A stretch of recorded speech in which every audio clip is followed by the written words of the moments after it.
It's graduation day. We're going to move from the beginning student language to the next most advanced language.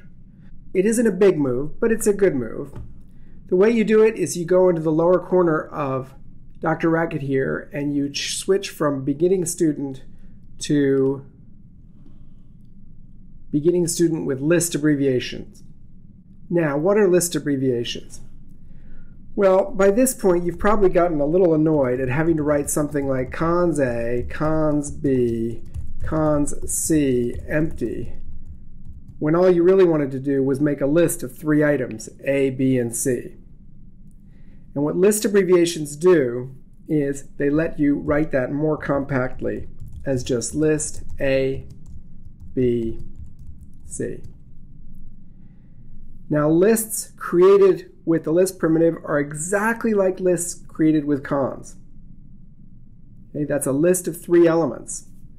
If I run this now, what you'll see is that because I've turned on the list abbreviations language, Racket shows me the value of this expression using list notation, and it also shows me the value of this expression using list notation. So you could still construct lists with cons, and in many cases you'll still want to construct them with cons. But you could also construct them with list. And Racket's always going to show them to you with list. Now, just like cons, list is a primitive for constructing lists, and it's a notation Racket uses for presenting list values. And so, for example, you can say list plus 1, 2, plus 3, 4, plus 5, 6.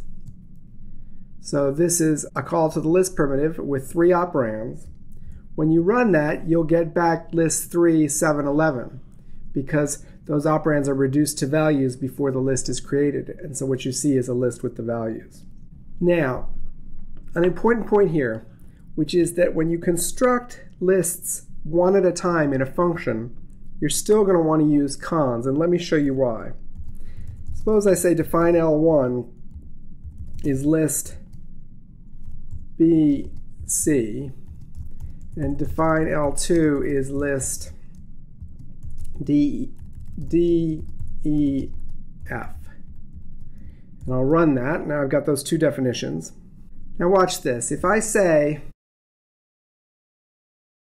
cons A onto L1, that produces the value I probably wanted, which was to take the list L1 and add an A to the front. On the other hand, if I say list A L1, that doesn't produce the value I want. That produces a list in which the first element is A, and the second element is the value of L1, which is some other list. So I get a funny list here that has A as its first element and a list as its second element. I'm not saying you can't have lists with lists in them. Sometimes that's exactly what you want. All I'm saying here is watch out when you're trying to add one element to a list. You use cons. You don't use list. You use list when you're trying to make a fully formed list all at once. So for example, you might want to say list L1, list L2. That would be a perfectly reasonable thing to say. And conceivably, even this middle thing would be a reasonable thing to say. But usually when you write something like that, you're going to want to use cons. Let me show you one other list primitive that sometimes is quite useful. It's called append.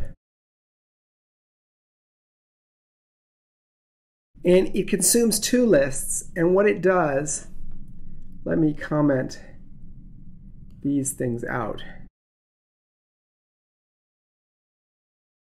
Append consumes 2 lists, and what it does is it produces a single list by adding the 2 lists together. So it's kind of like string append. It contains all the elements of L1 followed by all the elements of L2. Now, one final thing about list notation rather than cons notation. If you find list notation confusing, you don't have to start using it right away. We're going to use it, so you need to be able to read it. It's still perfectly fine for you to write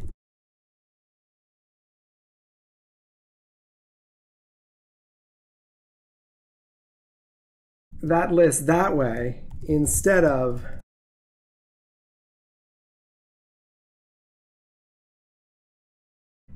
that way. They both mean the same, they're both correct. We think most of you will soon find it more convenient to use list notation, but cons notation is still perfectly valid. There's a few exercises that come up now to help test your understanding of list notation, and in particular to test the issue of when to use cons to add something to a list.